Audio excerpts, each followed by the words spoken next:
Hello and welcome to my channel. It's time for another week of What's for Dinner.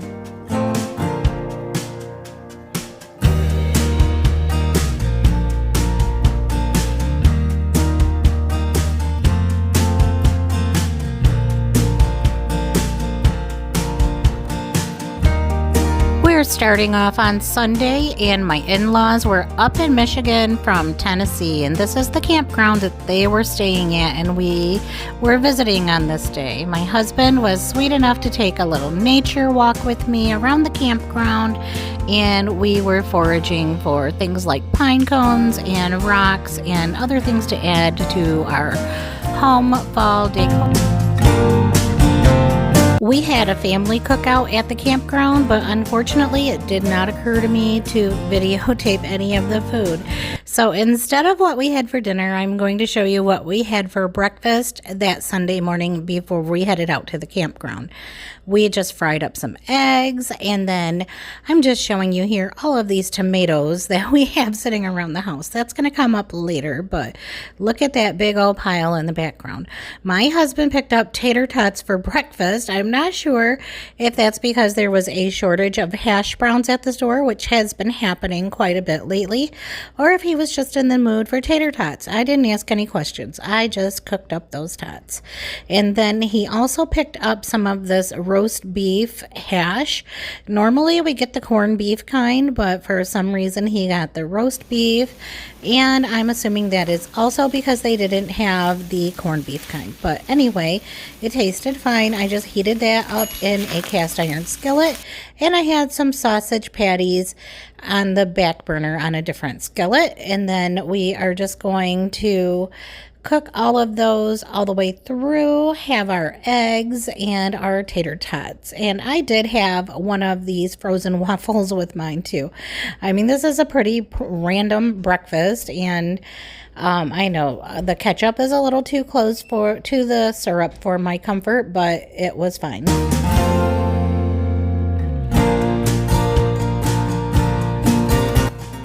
Next, it's Monday and also Labor Day, and I'm not sure what everyone else does on Labor Day, but I guess I decided it was going to be a day for us to stay home and do a whole lot of cooking.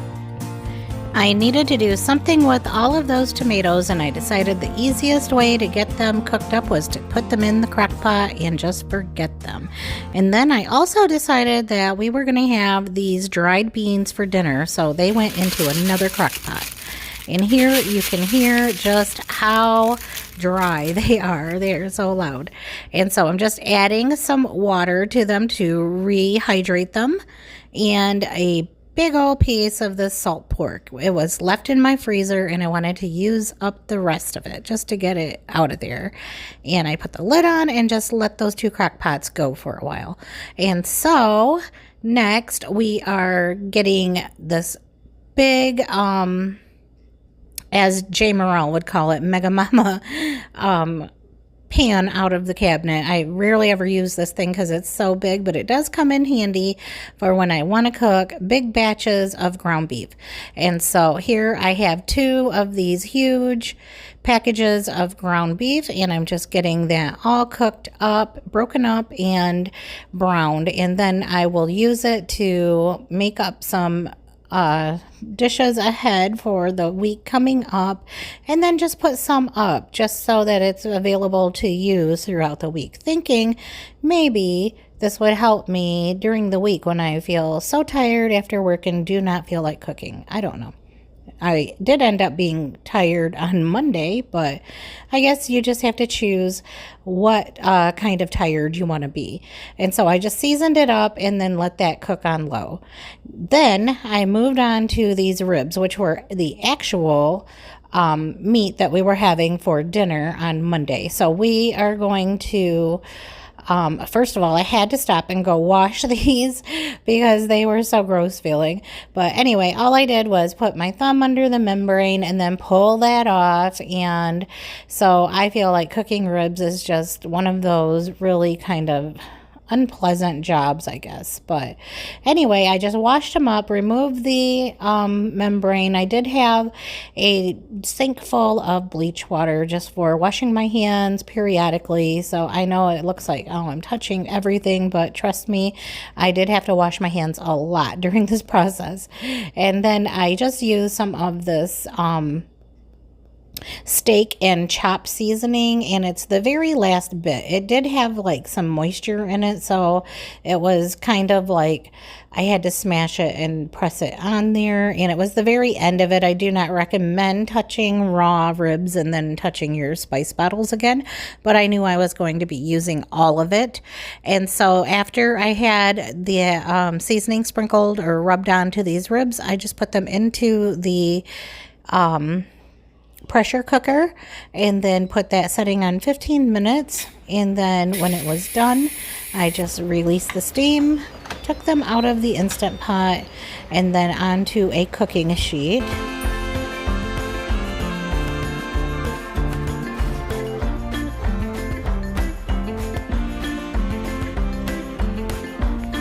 Next, I just played a little game of rib Tetris and got them all arranged on my cooking sheet so that I could get the barbecue sauce spread on one side before I took them outside to the grill.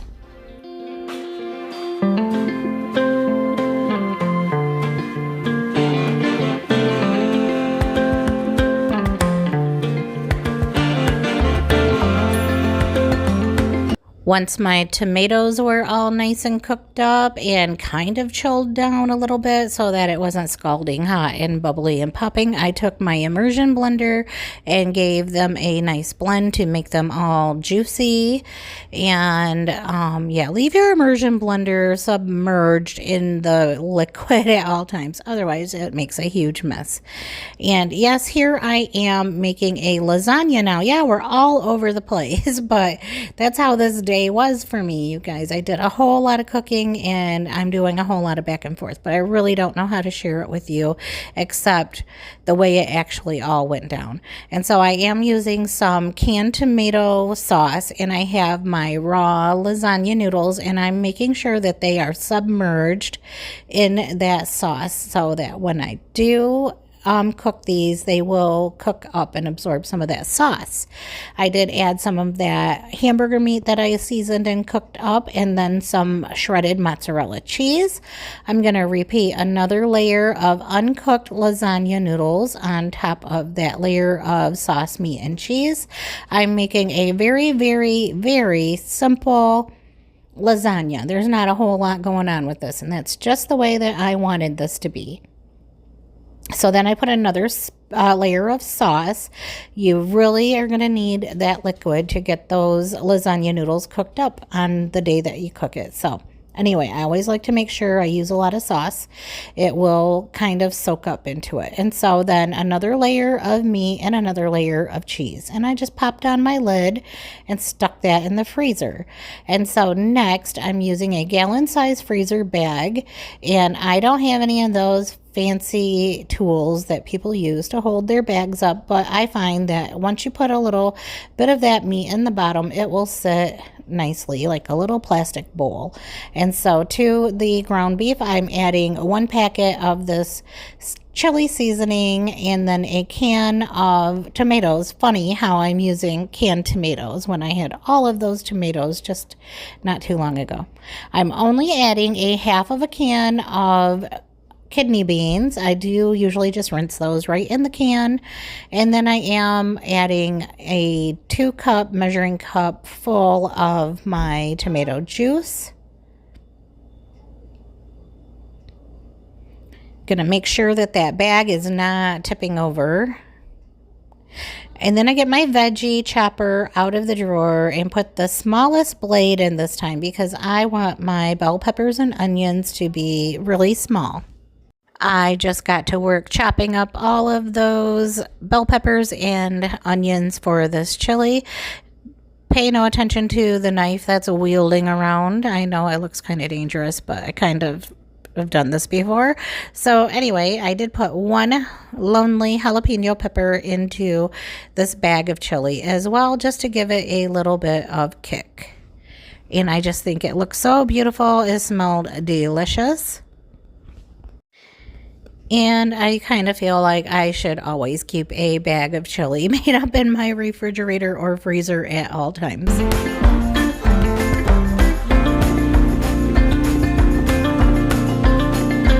Next, I got to work doing the same thing with putting the meat in the gallon freezer bag and then some of that chili sauce, or not chili sauce, but the tomato sauce. I then chopped up a half of a head of cabbage with my veggie chopper, and I added that to the bag as well. And I also added some chopped onion, and I'm going to put the rest of my cabbage back in the plastic and wrap it up tight for later. And I'm going to put some crushed red pepper flakes, some frozen zucchini, some frozen celery into my bag as well. And when I close it up, I'm going to leave a little bit of air in there so I have room to move everything around. I did add just about a teaspoon of the last of my Badia Complete seasoning, a little more of that tomato sauce, and this is going to be a beef and vegetable soup one day. I got the rest of that tomato sauce portioned out into freezer baggies and squished the air out of them, laid them down flat so that they can go into the freezer. And then I also just put the rest of that cooked ground beef into a different freezer bag and put that in my fridge. And then those beans are just coming along finally. This has been like an all day event, I'm telling you. And so Cam and I took those ribs out to the grill and we put them on the grate with the barbecue sauce side down and then sauced up the other side. And then we made sure that each piece had a nice charred edge on them, because that's how we like our meat, nice and burnt. I just made up some baked potatoes in the microwave, and we had some sour cream and butter on those, and that was it for dinner on Sunday, and all of that other cooking was done and ready for the week.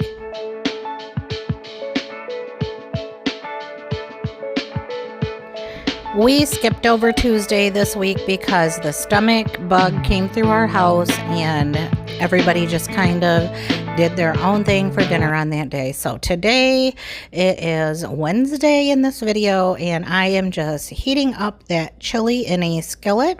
And I'm making up this corn muffin mix. I highly recommend following the directions on the package, although that's not what you're seeing me do here. I'm using 2 eggs in this mixture because our eggs were super small.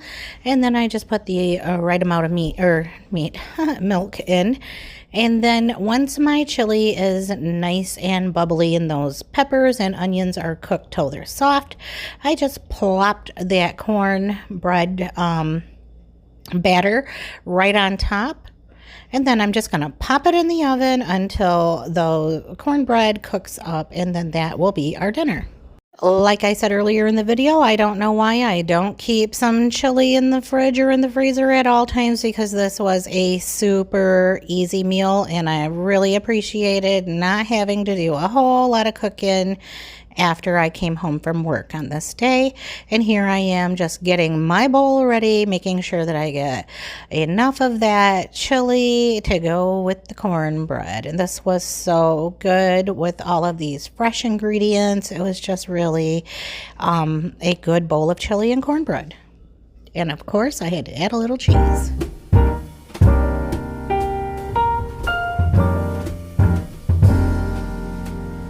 Thursday night, I just wanted some comfort food, and so to me that meant something with cream of mushroom soup and noodles. And so I just got that bag of already cooked up ground beef out of the fridge and some other basic pantry items and got to cook it.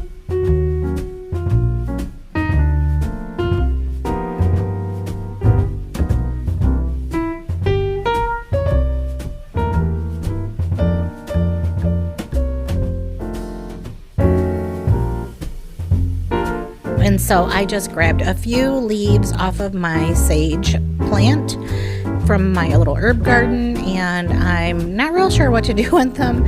So I just got my scissors out and gave them a trimming. I just cut them into thin little strips.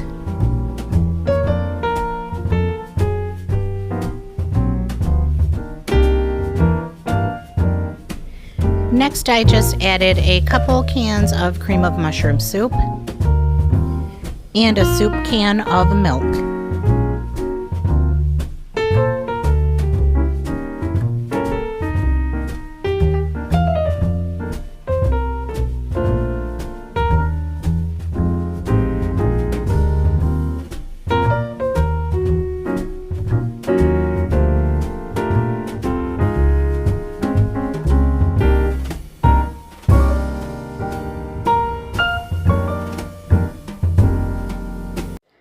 Everything was coming along as expected until one thing happened. Houston, we have a problem. Look at all this grease. I'm going to fix that simply by taking the heel out of my loaf of bread and then just soaking up all of the grease puddles on top of this hamburger and cream of soup mixture. And dinner is saved. Cameron walked into the kitchen and said, "What are you making, hamburger helper?" And I guess that is what this is. So to make this so-called hamburger helper even richer in flavor, I just added a big scoop of sour cream and just mixed that in.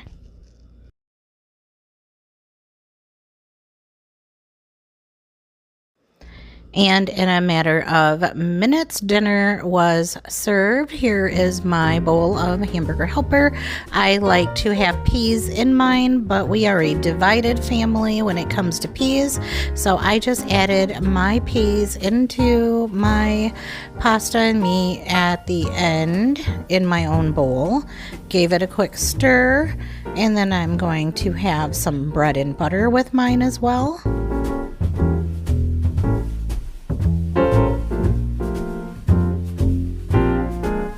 And so growing up, whenever we had hamburger helper, this is how I always ate mine, kind of like a sandwich or a little taco.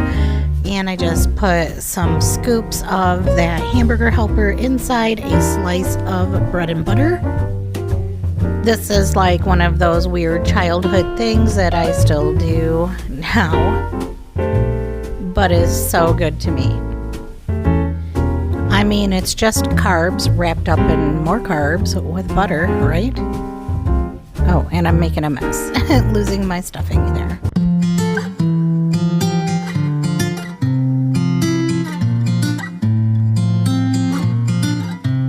Friday evening, I had a Zoom meeting, so I just had Bill thaw out some of that Italian bread and the lasagna earlier in the day. And when I came home, I just popped the lid off, checked to make sure that the glass baking pan wasn't really icy cold. I don't want it to explode in my oven when I turned it on. I got the bread ready by just cutting it into halves and then spreading on some butter, some garlic powder, and some mozzarella cheese.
And this cheesy garlic bread is ready for the oven, and this is what it looked like when it came out. Lasagna on 375, and I put the lasagna in while the oven was preheating because it was frozen, and I was using a glass dish. That way the dish and the oven warm up, or preheat at the same time. And we like our cheese to be really browned and crispy, so I baked it uncovered until that cheese on top was really the way that we wanted it, and then I covered it with foil and finished it off to make sure that those noodles got nice and soft.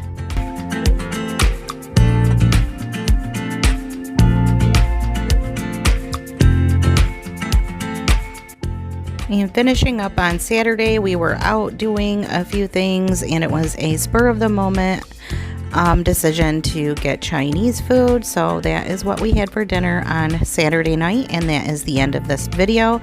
I thank you so much for coming by and checking out my channel. If you enjoyed it, please make sure that you hit the subscribe button so you can see more of my future videos. Bye for now.